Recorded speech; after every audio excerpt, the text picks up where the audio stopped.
They told you this was just another headline. They told you it was posturing. They told you the Middle East tension was nothing new. But what happened in the last 72 hours is not a headline. It is the match that lights the fuse of the most dangerous financial explosion the world has ever seen. Gold just hit $5,250. Not because traders got excited, not because of some technical breakout, but because the people who actually control money, the people who sit in rooms you will never enter, they know something. And today, you are going to know it too. Right now, the United States government is quietly pulling its diplomatic personnel out of the region surrounding Israel. Not loudly, not with press conferences, quietly, the way you pack your bags when you know the building is about to collapse. And at the exact same moment, Donald Trump has issued the most direct military ultimatum against Iran that any American president has made in decades.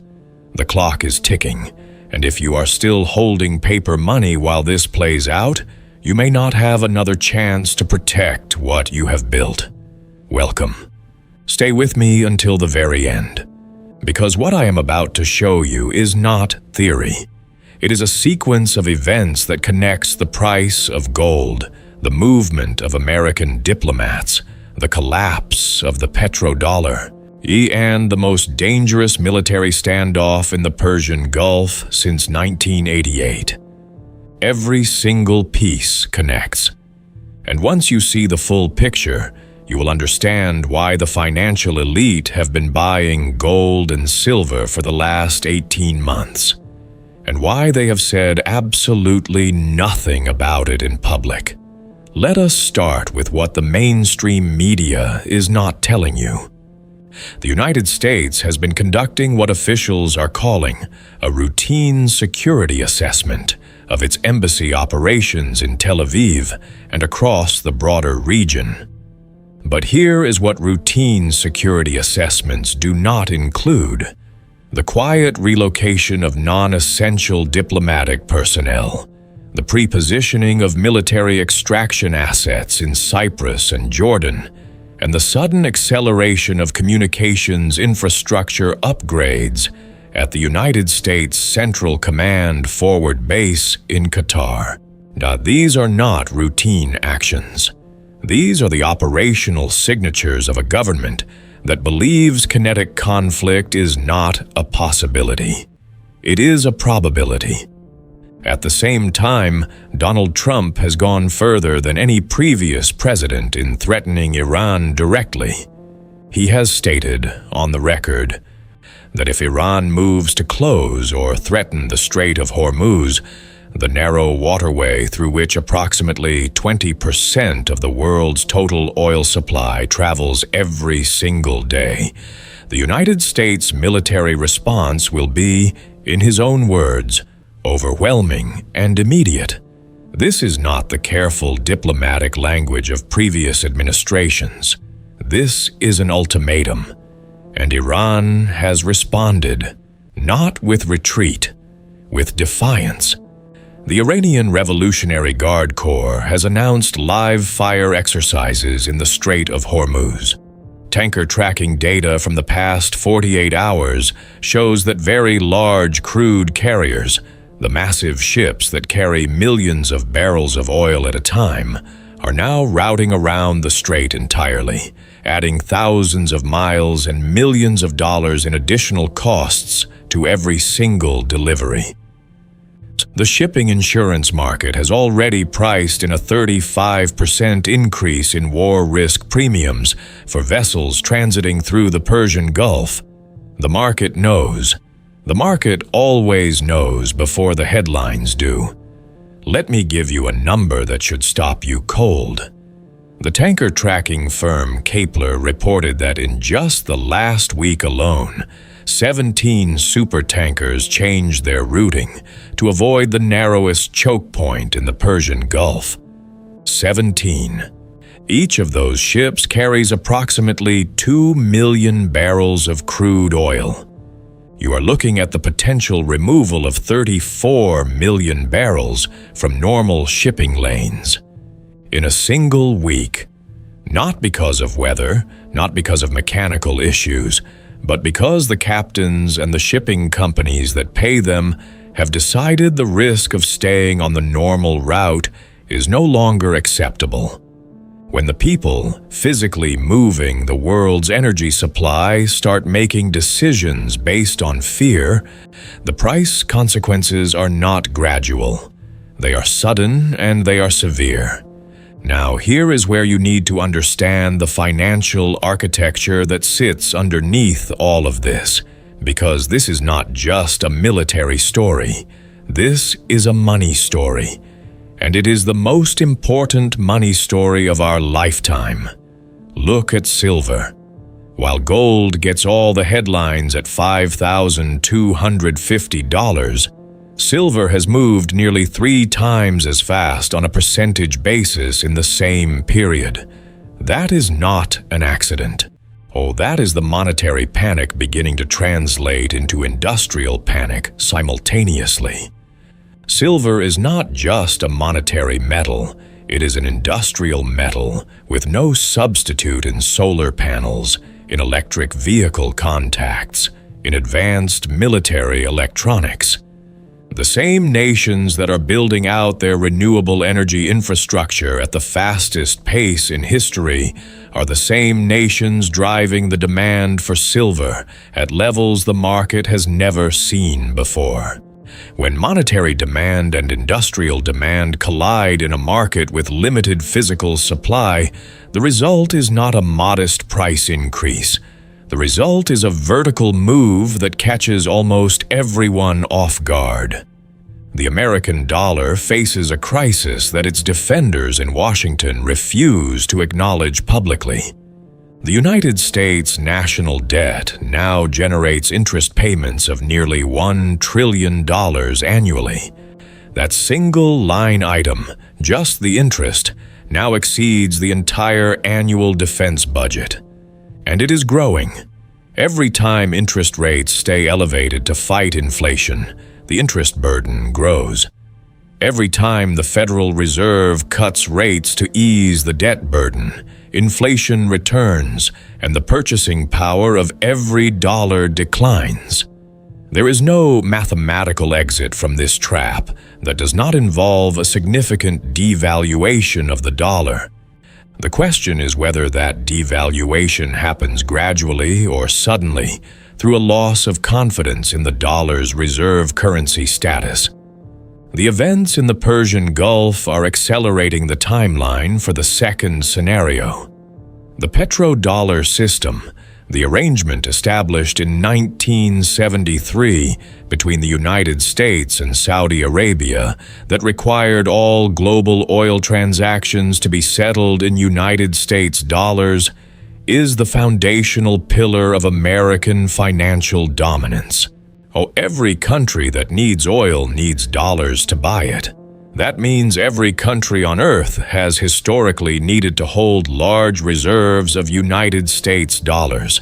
And that extraordinary global demand for dollars is what has allowed the United States to run a national debt that currently exceeds $34 trillion without triggering the kind of hyperinflationary collapse that would have destroyed any other nation decades ago. But that system is fracturing. And the events unfolding right now in the Middle East are accelerating that fracture in ways that most people are completely unprepared for. Saudi Arabia, the nation that created and sustained the petrodollar arrangement, has been quietly, systematically shifting its oil sales to China away from dollar settlement and toward Chinese yuan, and toward a new framework that is part of what the BRICS alliance calls the unit. This is not speculation.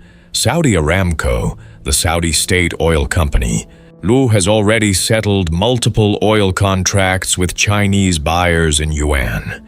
The deal that was supposed to be impossible has already happened, multiple times, and Washington has done nothing to stop it because Washington has no leverage left. Here is the critical mechanism you must understand. The BRICS currency framework, the unit, is designed to be backed 40% by physical gold, not paper promises, not digital entries, physical gold sitting in vaults.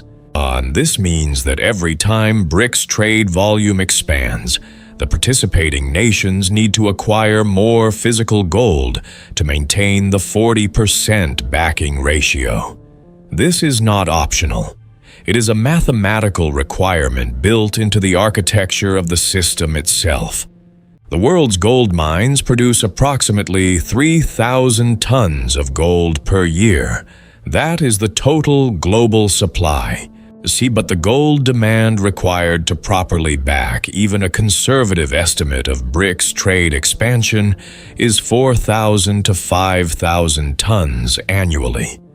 There is a structural deficit of 1,000 to 2,000 tons per year that cannot be resolved by opening new mines, because new mines take between 10 and 15 years to bring into full production. The only variable that can balance this equation is price. Gold must rise until the existing supply, measured in dollar terms, is sufficient to back the required reserves. The mathematics point to prices that would shock most people who are not paying close attention. Now layer the Iran situation on top of this. If the Strait of Hormuz is disrupted, even temporarily, even for a matter of days, the global oil market goes into immediate convulsion. Brent crude prices would spike to levels not seen since the 2008 crisis. Every country that imports oil, which is virtually every developed economy on Earth, not faces simultaneous energy inflation. Central banks, which are already trapped between inflation and recession, would have no good options. The pressure to print money accelerates. The pressure to find assets that hold value outside the dollar system intensifies, and that pressure flows directly into gold. Gold does not care who is president. Gold does not care what the Federal Reserve says at its next press conference. A gold responds to one thing and one thing only: the perception that paper money is becoming less reliable as a store of value. Every military escalation in the Persian Gulf, every fracture in the petrodollar system, every central bank that adds gold to its reserves instead of United States Treasury bonds, all of it confirms the same signal. The era of the dollar as the unquestioned global reserve currency is ending. Not tomorrow, not overnight, but the process is underway and it is accelerating. The question you have to ask yourself is not whether this is happening. The evidence is in front of you. The question is where you stand when the architecture shifts. Look at what the entities with the most information are actually doing. The central banks of China, Russia, India, Poland, Singapore, and Turkey have been buying gold at record pace for 24 consecutive months. These are not speculative purchases. Central banks do not speculate. They hedge. They protect. They position for scenarios they believe are coming. When the most sophisticated institutional actors on Earth are all making the same move simultaneously, the interpretation is not ambiguous. American diplomats are being repositioned out of a conflict zone. The most powerful military in the world is issuing direct ultimatums to a country that controls the flow of 20% of global oil. The currency that has underwritten American financial dominance for 50 years is being slowly but deliberately replaced by a gold-backed alternative. And gold, The ancient measure of real value that has outlasted every paper currency ever created, is breaking to all-time highs even as interest rates remain elevated, which under normal conditions would suppress its price. These are not normal conditions. We are not in a normal moment. The barbell strategy that protects you in this environment is not complicated, but it requires you to abandon the assumptions that financial institutions have spent decades installing in the public consciousness. The assumption that government bonds are safe. The assumption that the currency in your bank account represents stable value. The assumption that the institutions managing your retirement savings are optimizing for your security rather than their own survival. On one side of the barbell, you need hard assets, physical gold, physical silver, land, energy infrastructure. These are the assets that have preserved wealth across every currency crisis, every war, every empire that collapsed under the weight of its own debt. They are not exciting, they do not generate yield, but they do not go to zero. And in the scenarios that are now moving from theoretical to probable, that distinction is everything. On the other side of the barbell, and you need exposure to the companies that are building the infrastructure of whatever comes next. The companies that own the uranium mines that will power the artificial intelligence data centers. The companies building the copper supply chains that every electric vehicle, every robot, every data center requires. The companies positioned at the intersection of physical reality and the digital future. What you need to eliminate from the middle, the so-called safe zone that is actually the kill zone, are the assets that depend on the stability of a system that is visibly destabilizing.